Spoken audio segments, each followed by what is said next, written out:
병원 복도. 새벽 3시 차가운 형광등 아래. 텅 빈 병원 복도에 급박한 발소리가 울려 퍼진다. 미자가 울부짖는다. 떨리는 목소리. 40년 동안 지켜온 비밀이었어요. 미자의 눈물 젖은 얼굴. 그 순간 미자의 남편 상철이 놀란다. 그리고 분노에 찬 상철 소리친다. 뭐라고? 수진이가 내 딸이 아니라고? 이때 응급실 적색 경고등음이 삐하고 울린다. 간호사가 급히 뛰어오며 외친다. 지금 빨리 RH- 희귀혈액형 필요합니다. 지금 당장 수혈하지 않으면 위험합니다. 상철이 믿을 수 없다며 울부짖는다. 다 끝장내버릴 거야. 미자의 절규하는 모습. 안 돼요. 아내의 첫사랑의 비밀. 그리고 40년의 거짓 결혼 생활. 메이퀸의 새장 속으로 들어갑니다. 2015년 2월 서울 노원구 낡은 아파트. 겨울비가 창문을 두드리는 새벽 5시. 김미자는 또 한 번 잠에서 깨어났다. 옆에서 들려오는 남편의 거친 코골이 소리가 귓가를 괴롭혔다. 32평 아파트는 한때 중산층의 자부심이었지만 이제는 곳곳에 곰팡이 자국과 갈라진 벽지가 세월의 무게를 말해주고 있었다. 부엌 싱크대 위 형광등은 깜빡거렸고 수도꼭지에서는 규칙적으로 물방울이 떨어져 내렸다. 또. 마치 시간을 세는 것처럼. 미자는 낡은 가운을 걸치고 부엌으로 향했다. 발가락 사이로 차가운 리놀륨 바닥에 감촉이 전해졌다. 오늘도 똑같은 하루가 시작되는구나. 그녀는 전기밥솥의 예약 버튼을 확인하고 냉장고에서 반찬통들을 하나씩 꺼냈다. 김치, 멸치볶음, 계란말이. 40년째 같은 아침상. 창밖으로 보이는 아파트 단지는 아직 잠들어 있었고 가로등 불빛만이 빗방울에 부서져 흐릿하게 번졌다. 식탁 위에는 어제 남편이 마시다 남긴 소주병과 담배꽁초가 어지럽게 놓여 있었다. 그녀는 한숨을 내쉬며 정리하기 시작했다. 손가락 관절이 뻣뻣했다. 류마티스 관절염이 시작된 지도 벌써 5년째였다. 내가 언제부터 이렇게 늙었을까? 거울 속 자신의 모습이 낯설었다. 깊게 패인 팔자주름, 군데군데 흰 머리카락, 축 처진 눈꺼풀. 1982년 대학 축제 때 메이퀸으로 뽑혔던 그 22살 김미자는 어디로 간 것일까? 과거의 그림자 마이너스 1982년 봄. 미자야, 메이퀸 당선 축하해. 환호성과 박수갈채 속에서 왕관을 쓰던 그날의 기억이 스쳐 지나갔다. 봄바람에 날리던 벚꽃잎들, 캠퍼스를 가득 메운 학생들의 환한 웃음소리. 그리고 군중 속에서 자신을 바라보던 그 사람의 눈빛. 정현식. 기계공학과 3학년. 가난했지만 누구보다 당당했던 젊은 청년. 도서관에서 그가 책상 밑으로 건네준 쪽지를 받고 처음 만났을 때 그의 눈빛은 진지했다. 그는 항상 중앙도서관 봉학 서적 코너에서 책에 파묻혀 지냈다. 달아빠진 운동화와 낡은 체크셔츠만 내내 입었지만 그의 몸에선 아카시아 향기가 났다. 무언가를 향한 그의 열정적인 눈빛은 누구보다 빛났다. 때로는 햇빛을 받으며 도서관에 서가했어. 그가 보내는 따뜻한 미소는 미자의 마음을 두근거리게 만들며 행복함을 느끼게 해주었다. 봄날 공부가 끝나면 아카시아 향기가 감싸안은 캔버스 교정을 두 사람은 손을 맞잡고 푸르른 미래를 약속하며 웃고 또 웃으며 가슴 부풀게 사랑을 키워갔다. 미자씨, 비원에 가본 적 있어요. 이번 주말에 시간 나면 나랑 같이 갈래요. 첫 데이트 신청을 하던 현식의 수줍은 표정이 떠올랐다. 비원의 연못가에서 나눈 첫 키스. 단풍나무 아래서 평생 지켜주겠다고 속삭이던 그의 목소리. 하지만 그해 겨울 아버지는 단호했다. 안 된다. 메이퀸 미모의 정미소집 딸인 내가 뭐가 아쉬워서 홀어머니. 외아들의 쥐뿔도 없는 놈과 결혼을 하겠다는 거냐? 말도 안 되는 소리 마라. 이미 중앙극장 김 사장 둘째와 이번 주말 선보기로 약조한 상태다. 현재의 굴레. 또 꿈꿨어. 거친 목소리가 등 뒤에서 들려왔다. 남편 이상철이 부스스한 머리를 긁으며 부엌으로 들어왔다. 술 냄새가 진동했다. 무슨 꿈? 미자가 물었다. 아니야, 그냥. 아침 준비됐어? 상철은 식탁에 털썩 앉으며 신문을 펼쳤다. 한때 대기업 부장까지 올랐던 그는 은퇴 후 주식 투자에 실패하면서 완전히 다른 사람이 되어버렸다. 노후 자금 대부분을 날린 뒤로는 하루가 멀다 하고 술에 의존했다. 내가 너를 평생 먹여 살렸잖아. 정미소 없었으면 너희 집도 별 볼 일 없어. 그런 널 거둬준 게 나야. 고마운 줄이나 알아. 매일 아침 반복되는 같은 대사. 미자는 아무 대답 없이 밥상을 차렸다. 딸 수진의 방문. 현관문이 열리는 소리와 함께 딸 수진이 들어왔다. 엄마, 또 이른 아침부터. 서른의 수진은 피곤한 얼굴이었다. 어제도 학원에서 밤 10시까지 수업이 있었을 것이다. 한때 미국 MBA 경영대학원을 꿈꾸던 똑똑한 딸. 하지만 아버지의 사업 실패로 유학의 꿈은 물거품이 되었고, 지금은 동네 영어학원에서 입시생들을 가르치고 있었다. 수진아, 아침 먹고 가려고. 네, 엄마. 근데 엄마 얼굴이 왜 이래요? 또 못 주무셨어요? 수진의 눈에는 걱정이 가득했다. 미자는 억지로 미소를 지었다. 아니야, 괜찮아. 어제 비가 와서 잠깐 깼을 뿐이야. 이 아이에게는 절대 말할 수 없어. 미안하다, 우리 딸. 가슴 깊은 곳에서 죄책감이 밀려왔다. 40년간 지켜온 비밀. 경자의 전화. 아침 식사를 마치고 수진이 나간 뒤 핸드폰이 울렸다. 경자였다. 미자야, 나야. 이번 주 토요일에 대학 동문 모임 있는 거 알지? 꼭 나와. 경자야. 알잖아. 내가 지금 그런데 갈 기분도 상황도 아니야. 또 그 소리야. 계속 그렇게 은둔 생활만 하며 숨어 지낼 거야. 이제 그만 나올 때도 되었어. 이번엔 꼭 나와. 너 그거 아니? 강남에 빌딩 몇 채나 가진 건물주가 된 정현식 걔가 온단다. 이번 호텔도 걔가 다 빌리고 이미 계산도 했단다. 대단하지? 걔가 너를 보고 싶다고 했대. 그러니 너도 이참에 그레이 로맨스 한번 만들어봐. 우리가 이 나이에 무슨 재미로 사니? 에고 한번 맥히는 영원한 맥힌이구나. 좋겠다. 김미자. 심장이 쿵 내려앉았다. 정현식. 그 이름을 듣는 것만으로도 가슴이 떨렸다. 창밖으로 겨울비는 계속 내리고 있었다. 회색빛 하늘이 무겁게 내려앉은 아침. 난방 파이프에서 규칙적으로 들려오는 딱딱 소리가 낡은 아파트의 숨소리처럼 들렸다. 베란다 화분의 화초들은 모두 시들어 있었다. 한때 정성껏 가꾸던 미니 정원도 이제는 방치된 지 오래였다. 마른 흙 위에 떨어진 빗방울이 작은 구멍을 만들고 있었다. 이렇게 살다가 늙어 죽겠지. 죽기 전에 그 사람이나 한번 봐야 되지 않을까. 미자는 창문에 비친 자신의 희미한 모습을 바라보았다. 그 너머로 보이는 도시의 풍경은 안개에 쌓여 흐릿했다. 마치 자신의 미래처럼. 주방 시계가 9시를 가리켰다. 상철이 거실에서 TV를 크게 틀어놓은 소리가 들려왔다. 뉴스 앵커의 목소리가 웅웅거렸다. 벤처기업 성공신화의 주인공 JH테크 정현식 전 회장이 청소년 장학재단 설립을 발표했습니다. 미자의 손에서 설거지하던 그릇이 미끄러져 떨어졌다. 깨지는 소리가 요란했다. 뭐야, 조심 좀 해. 상철의 짜증 섞인 목소리가 들려왔지만 미자는 꼼짝할 수 없었다. TV 화면 속 정현식의 모습이 보였다. 세월이 흘렀지만 여전히 반듯한 인상, 따뜻한 미소. 현식 씨. 무릎을 꿇고 깨진 그릇 조각을 줍는 미자의 눈에서 눈물이 한 방울 떨어졌다. 바닥에 떨어진 눈물이 깨진 그릇 조각 사이로 스며들었다. 미자는 떨리는 손으로 전화를 끊었다. 창밖의 겨울비는 어느새 그치고 구름 사이로 희미한 햇살이 비치기 시작했다. 마치 무언가가 시작되려는 것처럼. 토요일 아침, 그리고 선택의 순간. 토요일 아침, 미자는 평소보다 일찍 눈을 떴다. 오늘이 바로 대학 동문 모임이 있는 날이었다. 일주일 내내 고민했지만 결론을 내리지 못했다. 옷장 앞에 서서 한참을 망설였다. 검은색 원피스, 회색 투피스, 베이지색 블라우스. 무엇을 입어도 자신 없었다. 거울에 비친 자신의 모습이 초라해 보였다. 거실에서는 상철이 TV를 보며 술을 마시고 있었다.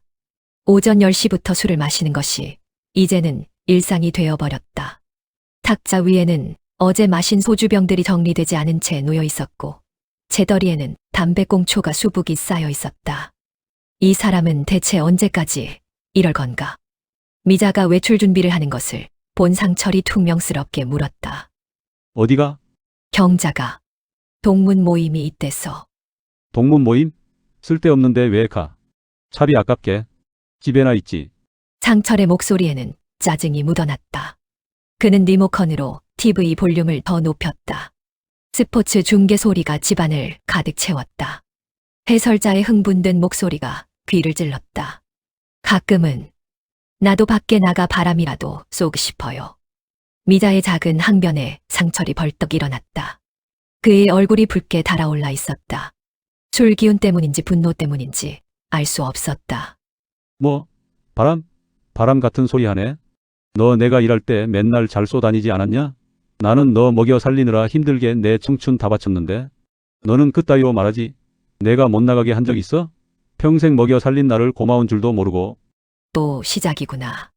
과거의 억압, 현재의 굴레. 미자는 한숨을 삼켰다. 이런 대화는 지난 40년간 수없이 반복되었다. 상철은 자신이 미자와 그 가족을 구원한 은인인 양 굴었다. 사실 결혼 초기에는 그럭저럭 괜찮은 남편이었다. 대기업 한부라는 지위에 걸맞게 가정도 잘 돌봤고 미자의 친정에도 관대했다. 하지만 시간이 지날수록 그의 본색이 드러났다. 특히 승진해서 누락된 이후로는 집에서 폭군처럼 굴기 시작했다. 미자가 약학 지식을 활용해 일을 하고 싶다고 했을 때도 극구 반대했다. 내 아내가 왜 일을 해? 사람들이 뭐라고 하겠어? 이상철이 아내도 못 먹여 살린다고 수군댈 거야. 그렇게 미자의 꿈은 하나둘씩 꺾여갔다. 약사 자격증은 서랍 깊은 곳에 묻혀버렸고 한때 열정적으로 연구하던 약물 상호작용에 대한 논문들도 먼지만 쌓여갔다. 오늘은 꼭 가야 해요. 미자가 용기를 내어 말했다. 상철의 눈이 번뜩였다. 뭐? 꼭 가야 한다고? 그는 미자에게 다가왔다. 알코올 냄새가 진동했다. 미자는 본능적으로 한 걸음 뒤로 물러났다. 딸의 개입. 그때 현관문이 열리며 수진이 들어왔다. 토요일인데도 학원 특강이 있어 출근하는 길이었다. 수진은 거실의 험악한 분위기를 단번에 알아차렸다. 무슨 일이에요? 아니야, 수진아. 아무것도. 미자가 서둘러 말했지만 상철이 끼어들었다. 내 엄마가 쓸데없는 모임에 간다고 난리야. 애편 내가 다 늙어서 콧구멍에 바람이 들었지. 수진의 표정이 굳어졌다. 그녀는 아버지와 엄마 사이에 섰다. 엄마도 가끔은 친구들 만날 수 있죠. 뭐가 문제예요? 할머니 몇 년간 치매로 간병하며 고생하고 아빠 사업 실패로 또 지금까지 힘든 엄마잖아요. 뭐? 너까지 나한테 대들어?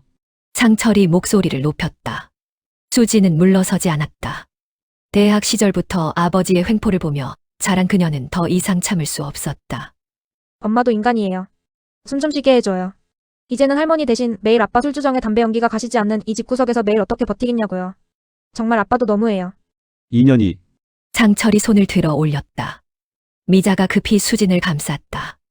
그만, 제발 그만해요. 다 큰애를 아직도 때리겠다고요. 미자의 절규에 상철은 잠시 멈칫했다. 그의 손이 공중에서 떨리고 있었다. 한동안 무거운 침묵이 흘렀다. 벽시계의 초침 소리만이 공간을 채웠다. 틱, 톡, 틱, 톡. 경자의 전화. 핸드폰이 울렸다. 경자였다. 미자는 떨리는 손으로 전화를 받았다. 미자야, 오고 있지? 애들 많이 왔다. 빨리 와, 기다리고 있어. 경자야. 나.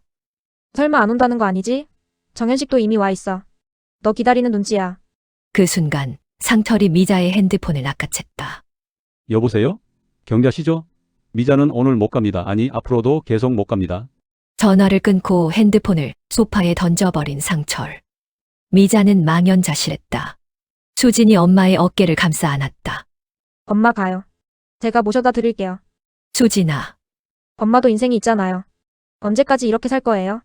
수진의 말에 미자의 눈에서 눈물이 흘렀다. 40년간 억눌려 살면서도 한 번도 제대로 저항하지 못했던 자신이 한심했다. 내 인생, 정말 내 인생이 있기는 한 걸까? 결정의 순간, 미자는 천천히 일어섰다. 거실 한쪽에 걸린 결혼 사진이 눈에 들어왔다. 22살의 자신은 웨딩드레스를 입고 억지로 미소 짓고 있었다. 그 사진 속 신부는 행복해 보이지 않았다.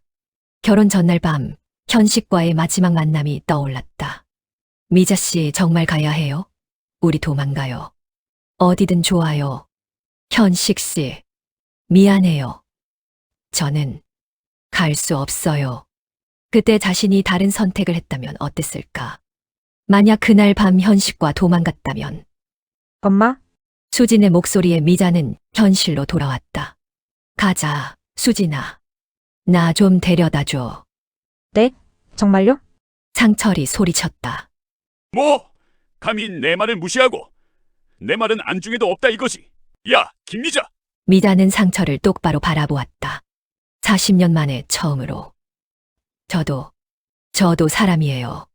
친구도 만나고 싶고 밖에도 나가고 싶어요. 내가 지금 나한테 대드는 거야? 대드는 게 아니라 그냥 이제 나도 사람답게 살고 싶어요. 미자의 목소리는 떨렸지만 단호했다. 상철은 믿을 수 없다는 표정으로 아내를 바라보았다. 평생 순종적이었던 아내가 처음으로 반항하는 모습에 당황한 것 같았다. 집을 나서며 미자는 핸드백을 들었다. 안에는 립스틱 하나, 지갑, 그리고 오래된 사진 한 장이 들어있었다. 창덕궁 비원에서 현식과 함께 찍은 사진. 40년간 몰래 간직해온 유일한 추억이었다. 수진이 엄마의 팔을 잡았다. 엄마 괜찮지? 정말 김미자 엄마 맞아. 오늘 엄마 멋진데? 아빠한테 막 대들고.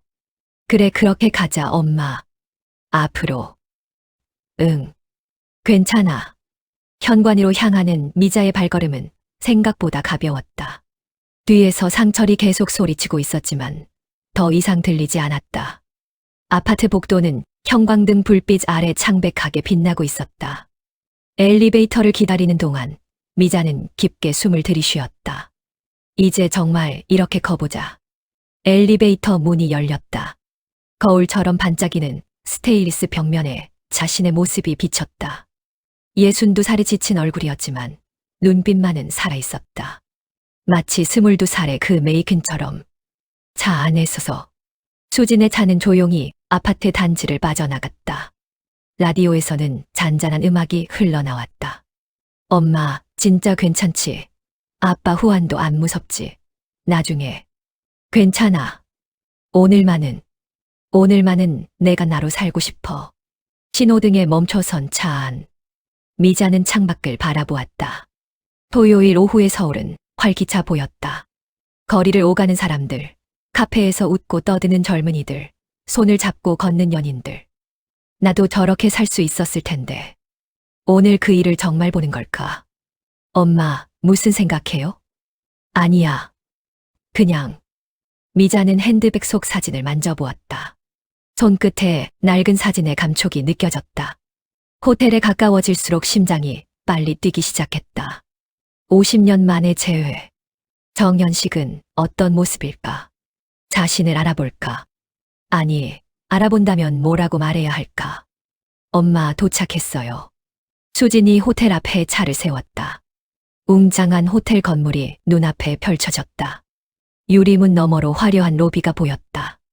들어가실 수 있겠어요? 응. 고마워, 수진아. 미자는 차에서 내렸다. 봄날처럼 따뜻한 햇살이 얼굴을 비췄다. 2월인데도 유난히 포근한 날씨였다. 호텔 정문으로 향하는 발걸음 하나하나가 무거우면서도 설렜다. 마치 운명을 향해 걸어가는 것처럼. 이제 돌이킬 수 없어. 자동문이 열렸다. 따뜻한 공기와 함께 호텔 로비의 향긋한 향기가 밀려왔다. 그리고 저 멀리 연회장 입구에서 경자가 손을 흔들고 있는 것이 보였다. 그 옆에 누군가가 서 있었다. 호텔 연회장, 그리고 시간이 멈춘 순간. 호텔 연회장 입구. 화려한 샹들리의 불빛이 대리석 바닥에 반사되어 눈부시게 빛났다. 미자는 한 걸음 조심스럽게 다가갔다. 경자가 환한 미소로 달려왔다. 미자야, 정말 왔구나. 못 오는 줄 알고 걱정했다야. 경자의 목소리는 들떠 있었다. 하지만 미자의 시선은 경자 너머에 서 있는 한 남자에게 고정되어 있었다. 회색 정장을 입은 그는 천천히 돌아섰다. 그 순간 시간이 멈춘 것 같았다. 식.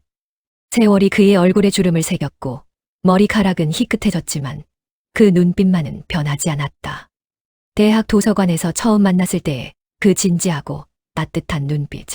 창덕궁 비원에서 첫눈에 반했다고 고 속삭이던 그때의 눈빛이었다. 현식 씨. 목소리가 나오지 않았다. 온몸이 굳어버린 것 같았다. 심장이 뚝 하고 떨어지는 느낌이었다. 다리가 떨려 서 있기조차 힘들었다. 미자 씨, 현식의 목소리도 떨리고 있었다. 그가 한 걸음 다가왔다. 은은한 향수 냄새가 났다. 50년 전과 같은 아카시아 향기였다. 정말 미자 씨 맞죠? 그의 목소리도 살짝 떨고 있었다. 오랜만이다.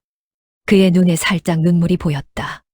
미자도 울컥했다. 그리고 뭔가가 가슴 속에서 치밀어 오르며 격하게 요동쳤다. 뭐지? 수십 년 만에 떠오르는 이 감정. 연회장 안, 어색한 재회. 경자가 재빨리 두 사람을 연회장 안으로 안내했다. 둥근 테이블에는 이미 여러 동문들이 앉아 있었다. 다들 나이가 들었지만 대학 시절의 흔적이 어렴풋이 보였다. 어머, 미자야, 메이퀸이 왔네. 현식이도 오랜만이야. 이제 정말 대단한 사업가가 됐다며? 동문들의 인사가 쏟아졌지만 미자와 현식은 서로의 얼굴에서 눈을 떼지 못했다. 자리에 앉아서도 계속 시선이 마주쳤다. 그때마다 가슴이 아프게 뛰었다. 어떻게 이렇게 변하지 않을 수가 있지? 아니, 더 멋있어진 것 같아. 현식은 여전히 반듯했다. 비싼 정장을 입고 있었지만 그 소박한 품위는 변하지 않았다. 손목에 롤렉스 시계, 에르메스 타이, 까르띠에 타이핀, 날선. 이태리 고급 양복에 곱게 빗어 넘긴 은발의 정갈한 모습은 30년 전 미자가 본 그 청년의 환골탈태한 모습으로 지금의 상철과 비교가 안 될 정도로 멋진 신사의 모습이었다. 식사가 시작되었다. 하지만 미자는 아무것도 목으로 넘길 수가 없었다. 손이 계속 떨려 물잔조차 제대로 들 수 없었다. 미자 씨 괜찮으세요? 현식이 조용히 물었다. 그 목소리에는 걱정이 가득했다. 네, 괜찮아요. 거짓말이었다. 하나도 괜찮지 않았다. 30년간 묻어둔 감정이 본물처럼 터져 나오려 했다. 외모가 바뀌었으나 미자를 향한 그의 따뜻한 시선은 여전했다. 아니, 더 강렬했다. 내가 왜 이러지? 아직도. 조용한 대화, 그리고 고백, 식사가 어느 정도 진행되자 현식이 일어섰다. 미자 씨, 괜찮으면 소화라도 시킬 겸 잠깐 밖에 나갈까요? 경자가 눈짓으로 가라고 신호를 보냈으나 미자가 가만히 있자 미자의 허리를 살짝 꼬집으며 의자에서 밀어버렸다. 순간 미자는 떨리는 다리로 놀라 일어섰다. 호텔 테라스. 2월의 찬 공기가 얼굴을 스쳤지만 오히려 정신이 맑아졌다. 멀리 한강이 보였다. 도시의 불빛들이 강물에 반사되어 반짝였다. 미자 씨. 정말 꿈만 같아요. 내 눈앞에 당신이 처음 봤을 때 너무 반가웠어요. 그동안 좀 보고 싶었어요. 아니, 조금 많이. 아니 사실 아주 많이. 현식의 목소리가 바람에 실려왔다. 네, 저도 많이 궁금했어요. 어떻게 사시나 하고. 전 잘 지냈어요. 그리고 저도 사실 그랬어요. 두 사람의 눈이 마주치자 서로 멋쩍어 동시에 피식 웃었다. 침묵이 흘렀다. 멀리서 차 소리가 희미하게 들려왔다. 현식이 깊게 숨을 들이쉬고 말을 이었다. 사실 그렇게 미자 씨 아버님의 반대로 미자 씨와 헤어진 후 전 좀 고충이 있었어요. 어머니가 유방암에 걸리셨는데 3기라 병원에서 너무 늦어 손을 쓸 수가 없다는 거예요. 독자라 군대도 면제받았는데 군대를 가야 할 것 같았어요. 사랑하는 사람을 둘 다 잃는다는 생각을 하니 미치겠더라고요. 세상을 등지고 싶은데 총이 없는 거예요. 군대는 총이 많을 거란 생각하니. 미자는 너무 놀랐다. 그리고 그가 너무 가여웠다. 말하는 그의 목소리가 떨렸는데 미자는 차마 그를 바라볼 수 없었다. 어머니 죽기 전 소원이 아들 장가가는 것을 보고 싶다고 하셔서 마지막 효도를 해야겠다는 생각에 선을 보자마자 처여자와 부랴부랴 중매 결혼을 했어요. 좋은 사람이었지만 9년 전 암으로 죽었고요. 몸이 약해서 아이도 여러 번 유산이 되어 전 자식도 없답니다. 창자가 녹는 아픔이 이런 느낌일까? 미자는 생각했다. 그래서 제가 죽으면 전 재산을 얼마 전 세운 청소년 센터에 기부할 예정이에요. 미자 씨, 그거 알아요. 비록 결혼을 했지만 사실 내 마음속에는 항상 당신이 내 아내였어요. 현식이 말을 멈췄다. 그리고 미자의 손을 잡았다. 미자가 고개를 들어 그의 눈을 보았다. 현식의 눈에서 눈물이 맺혀 있었다. 30년 전 그 다정한 눈빛이 지금 수십 년을 돌아 다시 미자 앞에서 빛나고 있었다. 미자도 눈에서 눈물이 맺혔다. 두 사람은 시끄러운 음악 사이에서 눈물을 머금은 채 그저 멍하니 바라보았다. 그들은 행복했다. 다시 만나서일까? 당신은 언제나 메이킨으로 환하게 내 안에서 웃고 있었어요. 지난 30년 동안. 아, 이 사람도 나를 잊지 못했구나. 미자의 가슴이 찢어지는 것 같았다. 30년의 세월이 한순간에 무너져 내렸다. 숨겨진 능력의 발현. 그런데 미자 씨, 몸은 건강한가요? 아픈 데는 없고요? 현식이 걱정스럽게 물었다. 미자는 억지로 웃었다. 네, 전 괜찮은데 오히려 현식 씨가. 미자는 현식의 얼굴을 자세히 보았다. 약간 부은 듯한 눈꺼풀, 미세하게 떨리는 손, 창백한 안색. 약사로서의 본능이 발동했다. 혹시 두통이나 불면증이 있으신가요? 현식이 놀란 표정을 지었다. 어떻게 아셨어요? 맞아요. 만성 두통에 시달리고 있어요. 대학병원에 가봐도 원인을 못 찾겠다고. 지금 드시는 약 좀 알려주실 수 있어요? 현식이 주머니에서 약통 몇 개를 꺼냈다. 미자는 단번에 문제를 파악했다. 이 약들의 조합이 문제예요. A약과 B약을 함께 복용하면 혈압이 급상승하고 C약은 상호작용으로 두통을 유발해요. 그리고 이 수면제는 오히려 REM 수면을 방해해서. 미자의 정확한 분석에 현식이 놀라워했다. 미자 씨, 어떻게 이런 걸? 사실 저 장롱 약사 자격증이 있어요. 비록 한 번도 제대로 일해본 적은 없지만. 미자의 목소리가 작아졌다.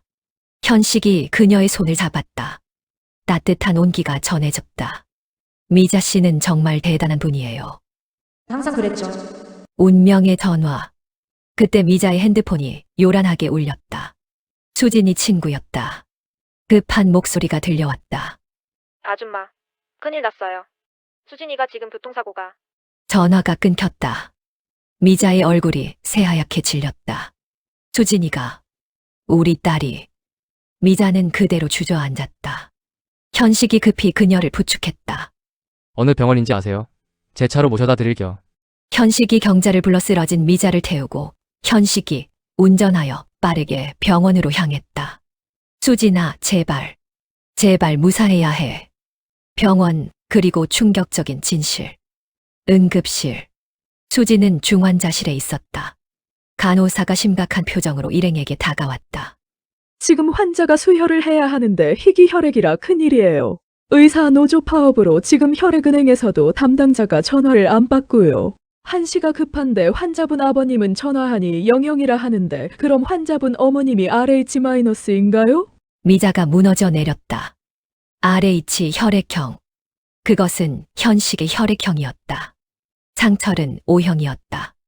경자가 급하게 말했다. 현식 씨 RH-죠? 네, 맞습니다만. 경자 씨가 어떻게 제 혈액형을. 경자가 미자를 바라보았다. 그 눈빛에는 30년간 지켜온 비밀의 무게가 담겨 있었다. 현식 씨 사실 수진이가. 경자야, 안 돼. 미자가 소리쳤지만 경자는 멈추지 않았다. 수진이는 당신 딸이에요. 순간 현식은 모든 소리가 사라진 것 같았다. 현식의 얼굴에 충격과 놀라움이 스쳐 지나갔다. 그는 믿을 수 없다는 표정으로 미자를 바라보았다. 미자 씨, 정말인가요? 미자는 더 이상 숨길 수 없었다. 눈물이 폭포처럼 쏟아졌다. 미안해요. 정말 미안해요. 결혼 전날 밤, 우리가 마지막 만난 날, 현식의 눈에서도 눈물이 흘렀다. 하지만 그것은 분노의 눈물이 아니었다. 내 딸이, 내게 딸이 있었다니. 그는 생각이 번쩍 든 순간 의사에게 달려갔다. 제가 RH-입니다. 당장 수혈하겠습니다. 기적의 순간 수혈이 시작되었다. 현식은 침대에 누워 자신의 피가 딸에게 전해지는 것을 지켜보았다. 30년 만에 처음으로 아버지 노릇을 하는 순간이었다. 그는 마음속으로 빌었다. 울면서 빌었다. 하나님, 처음이자 마지막 아버지 노릇을 하지 않도록 해주세요. 제발. 당신이 정말 저를 가엾게 여기신다면 전 재물이 아닌 사랑하는 사람을 원합니다. 처음엔 미자 씨를 제게서 앗아갔고 다음은 어머니 그리고 이제 제 딸마저 데려가는 것은 너무 가혹합니다. 하나님, 제발 저를 도와주세요. 우리 딸도요. 몇 시간이 흘렀다. 그리고 현식과 미자, 경자는 복도에서 수술이 끝나기를 기다렸다. 미자는 울며 현식에게 말했다. 미안해요. 당신의 권리를 빼앗아서 딸의 아빠가 될 권리를. 아니에요, 미자 씨. 당신도 힘들었을 거예요. 혼자서 이 비밀을 품고 그렇게 수십 년을 버티면서 얼마나 괴로웠겠어요? 수술실 불빛이 꺼졌다. 마침내 의사가 나왔다. 수술은 성공적이었습니다.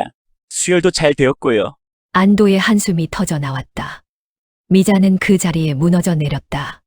40년간의 비밀이 드러난 충격과 딸의 생명을 구한 안도감이 뒤섞여 정신을 차릴 수 없었다. 새로운 시작의 예감. 며칠 후 회복실. 수진이 잠을 자다 눈을 떴다. 미자와 현식이 와서 나란히 서 있는 것을 보고 놀란 표정을 지었다. 엄마. 미자가 떨리는 목소리로 말했다. 수진아. 엄마가 할 말이 있어. 하지만 수진이 먼저 입을 열었다. 엄마 오시기 전 경자, 이모가 다 말해 주었어요. 이제 알고 있었어요. 충격적인 고백이었다. 수진이 약하게 웃었다. 제가 아빠와 너무 안 닮았잖아요. 그리고 혈액형도. 고등학교 때 처음 알고 늘 궁금했었어요. 희귀혈액형인 제가 어떻게 O형 부모에게서 태어날 수 있는지를요. 하지만 엄마에게 물을 수 없었어요. 저까지 치매 할머니를 돌보기도 힘들고 스트레스 많은 아빠 상대하기도 벅찬 엄마에게 저까지 폐를 끼치고 싶지 않았거든요. 현식이 조심스럽게 수진의 손을 잡았다. 미안해. 이제야 만나서. 아니에요. 아저씨. 아니야. 수진이 말을 멈췄다. 아빠라는 단어가 목구멍에 걸린 듯 했다. 이제 모든 것이 바뀔 거야. 미자는 창밖을 바라보았다. 어느새 날이 어두워지고 있었다. 병원 창밖으로 도시의 불빛들이 하나둘 켜지기 시작했다. 마치 새로운 인생의 불빛들이 켜지는 것처럼. 비는 그쳤지만 공기는 여전히 습했다. 하지만 그것은 더 이상 무겁지 않았다. 오히려 상쾌했다. 30년간의 비밀이 풀리면서 무거운 짐을 내려놓은 것 같았다. 현식이 미자에게 속삭였다. 이제 우리 다시 시작할 수 있을까? 미자는 대답하지 못했다. 아직 상처이 있었고 복잡한 현실이 있었다. 하지만 한 가지는 확실했다. 더 이상 혼자가 아니라는 것. 그리고 딸에게 진짜 아버지가 생겼다는 것. 전환점이었다. 40년의 거짓이 끝나고 진실이 시작되는 순간이었다. 병원 복도, 새벽 3시. 병원 복도의 형광등이 차갑게 빛나고 있었다. 새벽 3시, 모든 것이 잠든 시간이지만 미자는 잠들 수 없었다. 수진이 회복실에서 잠든 모습을 확인하고 나온 그녀는 병원 복도 벤치에 무너져 앉았다. 현식은 커피 2잔을 들고 다가왔다. 자동 판매기에서 뽑은 싸구려 커피였지만 그 온기가 감사했다. 두 사람은 말없이 커피를 마셨다. 복도 끝에서 청소부가 바닥을 닦는 소리만이 규칙적으로 들려왔다. 쓱, 쓱, 쓱. 이제 어떻게 해야 하나? 상철이 알게 되면 핸드폰이 진동했다. 상철이었다. 벌써 20통째였다. 미자는 전화를 받을 용기가 없었다. 미자 씨 집에 가야 하는 거 아니에요? 현식의 목소리에는 걱정이 가득했다. 못 가요. 아니, 가고 싶지 않아요. 미자의 목소리가 떨렸다. 40년간 억눌렸던 감정이 본물처럼 터져 나오려 했다. 상철의 난입. 그때 복도 저편에서 거친 발소리가 들려왔다. 상철이었다. 술에 취한 그가 비틀거리며 다가왔다. 얼굴이 벌겋게 달아올라 있었고 눈은 충혈되어 있었다. 여기 있었구나. 상철의 고함이 병원 복도에 울려 퍼졌다. 간호사들이 놀라 고개를 돌렸다. 미자는 현식에게 자신의 치부를 보이는 것 같아 창피했다. 이 놈은 누구야? 상철의 시선이 현식에게 향했다. 그 눈빛에는 의심과 분노가 가득했다. 누군데 내 아내와? 여보, 진정해요. 여기는 병원이에요. 미자가 일어섰다. 하지만 상철은 멈추지 않았다. 너 바람 피냐? 내가 무능하니 이제 바람을 핀다. 상철이 현식의 멱살을 잡았다. 현식은 저항하지 않았다. 오히려 침착하게 상철을 바라보았다. 먼저 진정하시고 이야기를. 닥쳐. 내 아내를 꼬신 놈이 감히 어디다 대고 손을 대려고 해. 그때 보안 요원들이 달려왔다. 상철을 제지하려 했지만 그는 미친 듯이 날뛰었다. 놔. 다 놔. 전현이 날 배신했다고. 진실의 폭로. 미자가 더 이상 참을 수 없었다. 30년간의 억울함과 분노가 폭발했다. 그만해. 더는 못 견디겠어. 그녀의 절규에 모두가 멈춰섰다. 미자의 눈에서 눈물이 흘렀지만 그것은 슬픔의 눈물이 아니었다. 분노의 눈물이었다. 340년이에요. 30년 동안 당신 밑에서 숨도 제대로 못 쉬고 살았어요. 내 꿈도, 내 인생도 다 포기하고. 뭐? 내가 너를 먹여 살렸는데. 먹여 살렸다고요? 당신이 사업 실패한 후 누가 집안을 꾸려나갔는데요. 내가 수진이 학비 대려 번역 알바도 하고 친정에서 돈 빌려서 생활비 냈어요. 상철의 얼굴이 분노로 일그러졌다. 그리고 수진이는 당신 딸이 아니에요.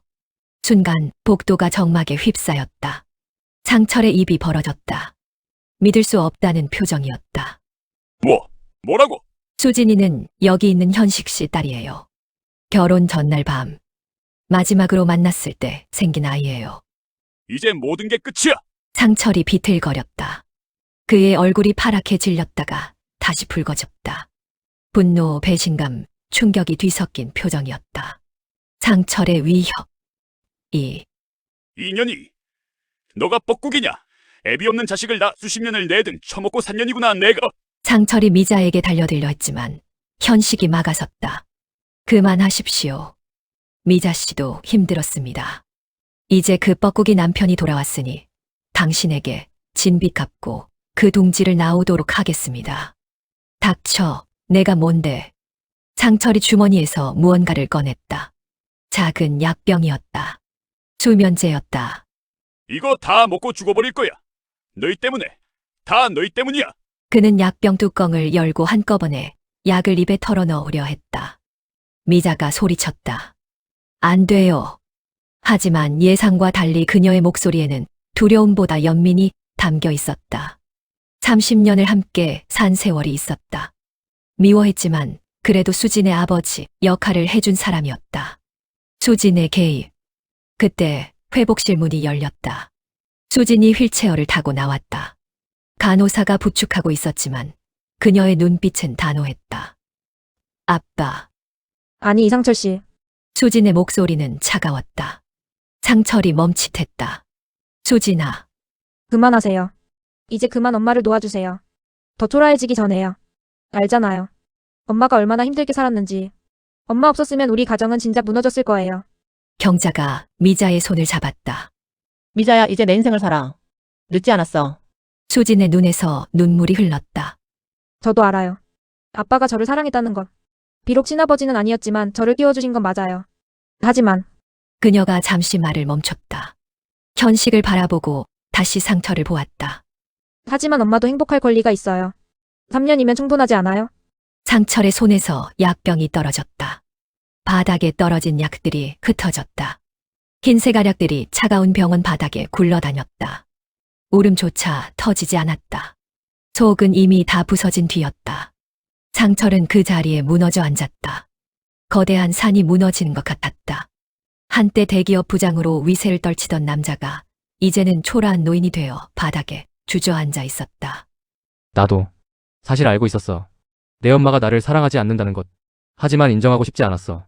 내 자존심이, 내 체면이. 그는 비틀거리며 병원을 나갔다. 새벽 공기가 차가웠다. 똥이 트기 시작했고 하늘이 희미하게 밝아오고 있었다. 새벽의 고배, 병원, 옥상. 미자와 현식이 나란히 서서 떠오르는 해를 바라보고 있었다. 도시가 서서히 잠에서 깨어나고 있었다. 미자 씨 미안해요. 현식이 말했다. 뭐가요? 그때 더 강하게 붙잡았어야 했는데 당신을 놓아버려서. 미자가 고개를 저었다. 아니에요. 우리 둘 다 어렸어요. 할 수 있는 게 없었어요. 바람이 불었다. 차가운 바람이었지만 상쾌했다. 이제 정말 늦었을까요? 미자의 질문에 현식이 그녀의 손을 잡았다. 주름진 손이었지만 여전히 따뜻했다. 40년을 당신 없이 살았습니다. 이제 남은 인생은 당신과 우리 딸과 함께하고 싶습니다. 미자의 눈에서 눈물이 흘렀다. 하지만 이번에는 기쁨의 눈물이었다. 결심의 순간, 수진의 병실로 돌아왔을 때 그녀는 깨어 있었다. 미자와 현식을 보며 미소 지었다. 엄마, 이제 행복해도 돼요. 수진이 현식을 바라보았다. 그리고 아버지, 처음으로 아버지라고 부르는 수진. 현식의 눈에 눈물이 맺혔다. 이제 우리 가족이에요. 진짜 가족. 창밖으로 아침 햇살이 쏟아져 들어왔다. 병실이 황금빛으로 물들었다. 긴 밤이 끝나고 새로운 아침이 시작되고 있었다. 미자는 두 사람의 손을 잡았다. 30년의 거짓이 끝나고 진실의 삶이 시작되는 순간이었다. 이제야 진짜 내 인생이 시작되는구나. 멀리서 교회 종소리가 들려왔다. 7번. 새로운 하루의 시작을 알리는 종소리였다. 6개월 후 창덕궁 비원. 가을 햇살이 단풍나무 사이로 쏟아져 내렸다. 창덕궁 비원은 50년 전 그때처럼 아름다웠다. 미자는 현식과 나란히 연못가 벤치에 앉아 있었다. 그녀의 손가락에는 소박한 결혼 반지가 빛나고 있었다. 그날 이후 나는 다시 예전의 내가 아니었다. 이혼은 생각보다 순조롭게 진행되었다. 상철은 약속대로 조용히 도장을 찍었고 현식이 제공한 위자료로 작은 원룸을 얻어 독립했다. 가끔 수진이 안부를 확인한다고 했다. 40년을 아버지라 부른 정은 쉽게 끊을 수 없는 것이었다. 미자 씨 행복해요? 현식의 따뜻한 목소리가 들려왔다. 미자는 미소 지었다. 네, 정말로요. 이렇게 평화로울 수 있다는 걸 몰랐어요. 연못의 잉어들이 유유히 헤엄치고 있었다. 물결이 햇빛을 받아 반짝였다. 새로운 시작아. 재혼식은 조촐했다. 수진과 경자, 그리고 몇몇 가까운 지인들만 초대한 작은 예식이었다. 하지만 그 어떤 성대한 결혼식보다 행복했다. 수진이 부모님께 드린 축사가 기억에 남았다. 이제야 진짜 가족이 된 것 같아요. 엄마의 진짜 웃음을 보게 되어 기뻐요. 경자는 여전히 농담을 잊지 않았다. 야, 이제 밤마다 깨소금 냄새로 동네가 고소하겠다. 모두가 웃었다. 진심으로 행복한 웃음이었다. 현식은 약속을 지켰다. 수진을 뉴욕 경영대학원 MBA로 유학 보냈고, 미자는 그의 제약회사에서 컨설턴트로 일하기 시작했다. 40년간 묻어둔 약학 지식이 다시 빛을 발했다. 동료들은 그녀의 전문성에 감탄했고, 미자는 처음으로 자신의 가치를 인정받는 기쁨을 느꼈다. 누군가를 용서한다는 건 결국 나를 자유롭게 하는 일이었다. 화해. 어느 날 상철에게서 전화가 왔다. 병원에 입원했다는 소식이었다. 미자는 망설임 끝에 병문안을 갔다. 상철은 많이 야위어 있었다. 와줘서 고맙소. 상철의 목소리는 힘이 없었다. 40년 미안했소. 당신을 행복하게 해주지 못해서. 뜻밖의 사과였다. 미자는 그의 손을 잡았다. 주름지고 마른 손이었다. 저도 미안해요. 거짓말을 해서. 아니요. 나도 알면서 모른 척했소. 자존심 때문에. 두 사람은 처음으로 진심을 나눴다. 40년의 원망이 서서히 녹아내렸다. 그가 떠난 자리에 남은 건 끝내 하지 못한 말뿐이었다. 행복한 일상. 지금 미자의 하루는 달콤하다. 아침에는 현식과 함께 한강을 산책하고 오후에는 약물 상호작용 연구를 한다. 저녁에는 수진과 화상통화를 하며 손주 이야기를 듣는다. 수진은 뉴욕에서 만난 한국계 의사와 결혼했고 최근 임신 소식을 전했다.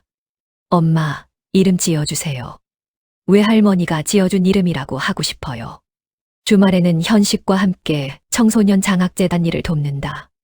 미자는 약물 오남용 예방 교육도 시작했다. 자신의 지식으로 누군가를 도울 수 있다는 것이 뿌듯했다. 이제야 진짜 내 인생을 사는 것 같아.